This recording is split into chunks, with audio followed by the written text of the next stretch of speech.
is Tabitha. Today I have an exciting video. I have some interview tips specifically for drama teachers. Obviously, a lot of my tips are the same as tips I would give to any teacher, so some of them might just be super general, but when I can, I'll try to get specific about being a drama teacher and interviewing for a drama teacher position. And then at the end, I'm going to go through some questions and maybe some sample answers to questions that were specific to being a drama teacher that I got in my interview and that I've heard other friends get in their interviews. So let's get started. Tip number 1 is be yourself, and I know that is super annoying to hear people say because everyone always says it, and it's like, being myself is the hardest thing to do when I'm nervous. So I know that's really annoying to hear, but honestly, it's so true. Just be yourself. Don't feel like you have to put on an act. That also goes with what you're wearing. I don't know. I feel like I see a lot of videos or just advice telling people what to wear to interviews. And yeah, I think it's really important to look professional and to present yourself well. However, I don't like the idea of like dressing in a way that's not you, if that makes any sense, just because you want to look a certain way. I was very lucky in that my second year of teaching, we were interviewing for a new principal, and I was lucky enough to be part of the panel. And it was really cool to see an interview from that perspective, especially for a school. And all of the candidates dressed so differently from each other. Some wore like flowery dresses because it was spring, some wore black and white, some wore a suit, some were super simple, some were more colorful. It really didn't matter though. It's one of those things where I realized how little I personally cared about that, and it really didn't seem like anyone else on the other side of the table took that into consideration at all. I personally think that what you wear for an interview should be something that you feel comfortable in. Obviously, it needs to be appropriate and it needs to be professional. You should stress a lot about what colors you're wearing and does this represent my entire life. Like, I think you should just wear something that makes you feel comfortable. My second tip is not so much a tip, but more of a mindset, and it's a mindset that really helps me in interviews. And even though I've had my job for 4 years now, I do still constantly go on interviews because I'm always looking for after school opportunities and summer jobs. So I do still interview from time to time, and this mindset always helps me out. And it's just remember that you are the one interviewing them as well. So it's not just one-sided. You need to make sure that it's somewhere that you want to work. And that can be a helpful mindset for interviews for a bunch of reasons, because one, it makes me less nervous, because if I'm like, they're interviewing me, they have all the power, they need to decide if I'm worthy, then I'm obviously going to get more nervous, I'm going to feel more like I'm inferior, whereas if I look at it from the other direction, I feel a little bit more equal, and I feel like I have power in this decision as well, and that I have something to find out. And yeah, it does give you kind of a mission during your interview rather than just nervously answering questions. It's try to be more conversational and figure out if you want to work there, because I know a lot of times when people are just graduating, they just want to take any job. I just need a job. And I totally get that. But especially if you've had 1 or 2 theater teaching jobs, you're probably going to get a little bit pickier, which I think is normal. And even if it is your first job, I think it is important for you to get a vibe from a place and to know yourself and to know whether or not something is a good fit. Tip number 3 is be honest but tactful.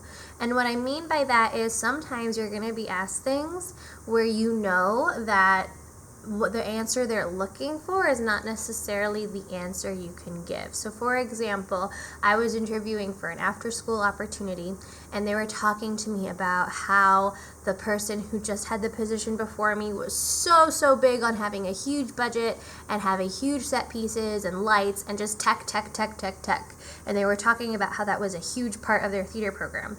And obviously I know how to put on shows, but tech is not my thing. That's not my specialty. I'm more of like an actor's drama teacher, if that makes any sense. So they asked me about that, like, so how does that sound to you? And I realized, okay, I could lie and just say, yeah, I love tech, and just, that's my thing, and just lie. And then if I got the job, be awkward and not know what I'm doing and just be a bad fit and then have them know that I lied. Or I can be honest, but also tactful, which means kind of flipping it around into a positive, because you never just want to say something as a negative. So you can't just say, I'm not good at that, and then stop.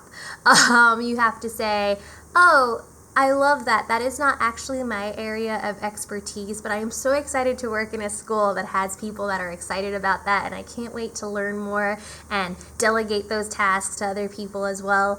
But the thing that I offer is blank, blank, blank. And then I talked about acting and building community with the kids and working on character development, and I just turned it around into what I value in putting on a play, and how that's how I thrive as a director, and I still got the job. So I think they appreciated the fact that I was very honest with them, and I was turning it into a positive. So you don't want to be honest to the point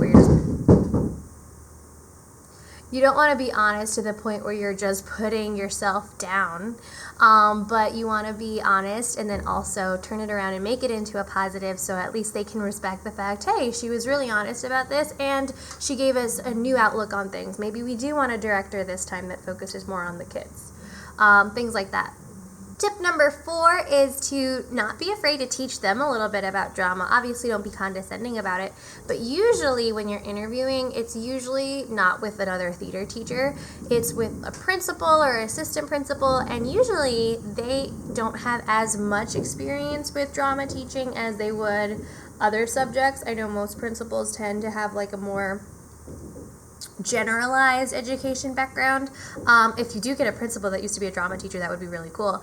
But honestly, I think most of the time that they ask you specific drama questions, it's not so much to challenge you, it's more out of curiosity, I find. Like, they don't know exactly what a drama teacher is, and the cool thing about being a drama teacher is that we're all so different from each other. It's not super set in stone like a lot of other subjects, so sometimes they are just curious. So why don't you show them who you are, show them what you're passionate about.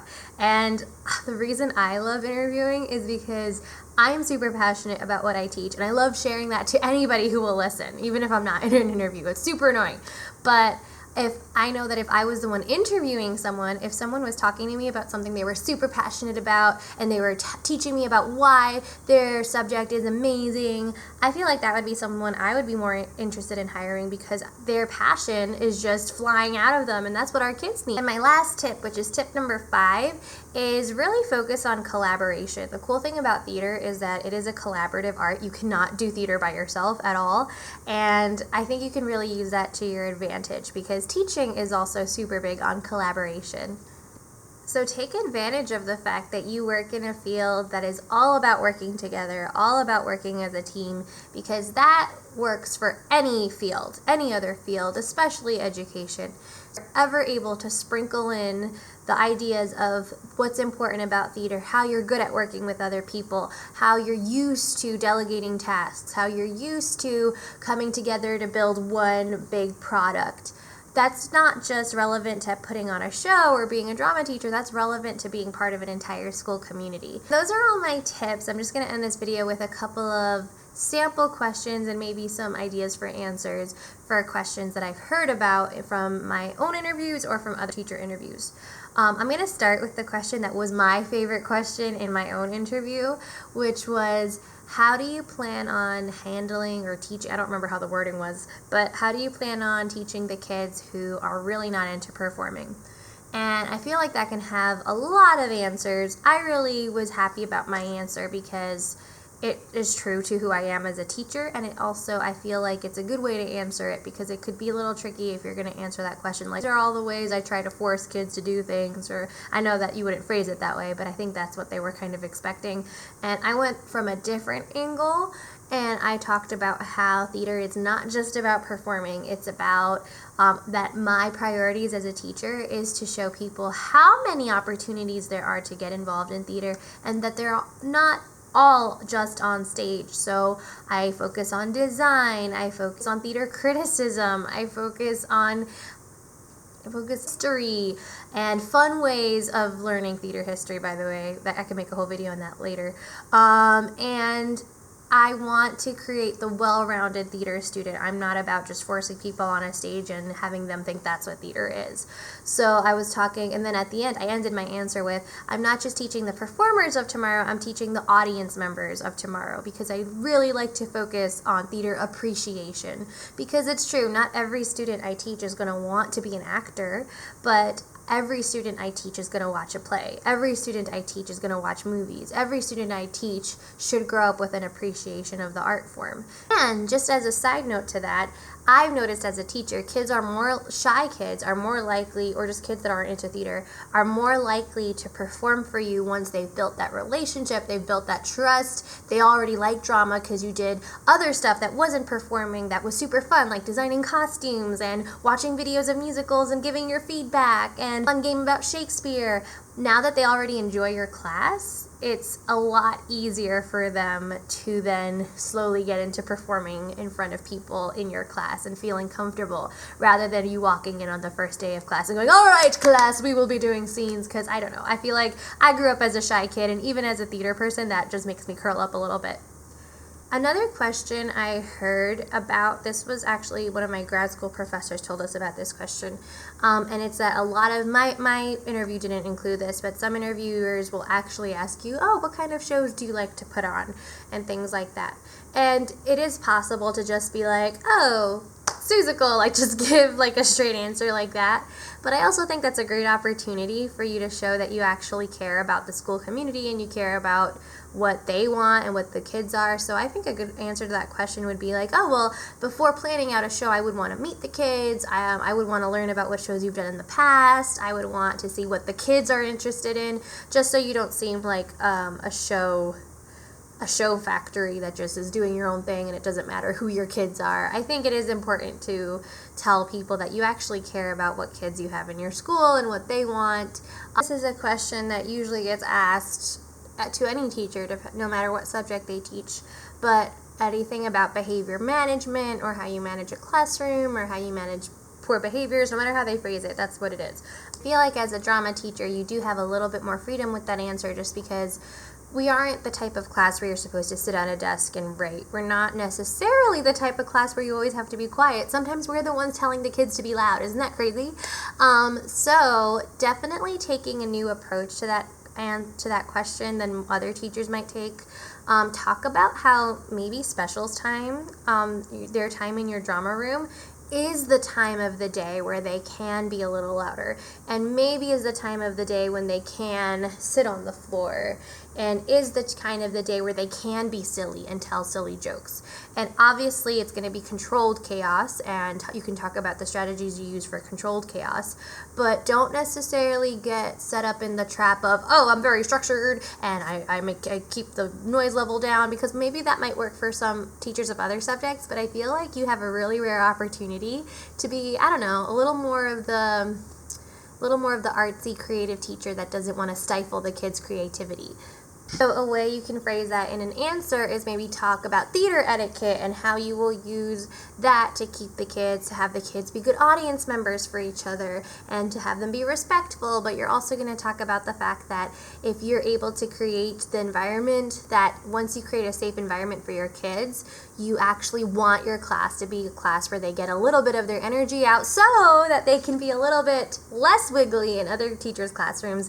That is something that's really important, because I honestly think that, especially I teach elementary school, and I do feel like at times I'm like, this is their hour of the day where maybe things are a little less structured, not too much obviously, but I mean, they have gym, they have art, they have music, they have drama. These are all things that should be fun and that they should be excited for, and that they shouldn't feel like they have to be super quiet all the time. I know, I always feel weird because there's certain times where kids will be rehearsing. I'll divide the kids up into groups and they'll all be rehearsing their plays or whatever scenes they're doing in different areas of the room, and I'm like, if someone walked in, they might think this was chaos, but I know exactly what's going on. If you walk around, you can hear the kids directing each other and doing their lines and being creative and silly and getting ready to put on a play, and that's my job. So that's what we do. So don't fall into the trap of focusing so much on behavioral management that you lose the fact that you are in a really exciting creative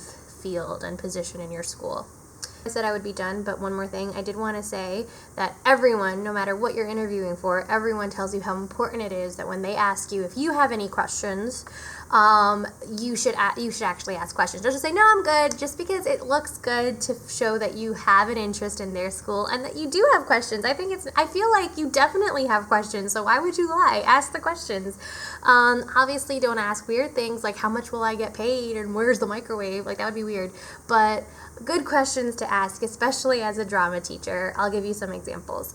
One question I love, because I'm honestly very curious, especially and probably only if you are interviewing for a school where you would be the first drama teacher, which is the position I'm in, where they were just looking to start a drama program. It is really exciting to know why. So ask them, why did you guys want to start a drama program? And that can tell you so much about their values. And I don't know, that makes me really excited because the fact that they didn't have a drama program and now they want one, like, I want to hear that story because that is super cool. And it would help you, it would inform you if you got the job to know what they were looking for. Connected to that, you can ask, even if they've had a drama program for years, what are you looking for in a drama teacher? Just to get a sense of whether or not, again, you're a good fit, and just good things for you to know for if you were to get the job. And this is relevant to all first-year teachers and first-year teachers of different schools. So if you've taught before, but it's your first year at a school, asking what kind of resources they have for first-year teachers, just because you want to know that, I know a lot of schools have a mentor program, which my school had, or that they maybe observe you more often, or that you have meetings with people, but those are nice to know, just how they support their first-year teachers. You don't want to feel like you're being left out to dry. You don't want to feel like you're being thrown into the sharks with no support. And honestly, if they tell you that they really don't do anything for first-year teachers, I'm not saying don't take the job. I'm just saying that, that's like a red flag as to, okay, so if I'm struggling, what would I need to do in this situation? Because usually most schools have something in place. So that's just nice and helpful to know, is how they support the teachers that are just starting out. Because you don't want to feel, because definitely I've heard of some schools where they don't give the first year teachers much support and then they end up not working out at all. So you don't want that situation to happen. Alright, I am done gabbing for this video. Thank you so much for watching. I hope at least one of the interview tips or questions or sample answers helped you out.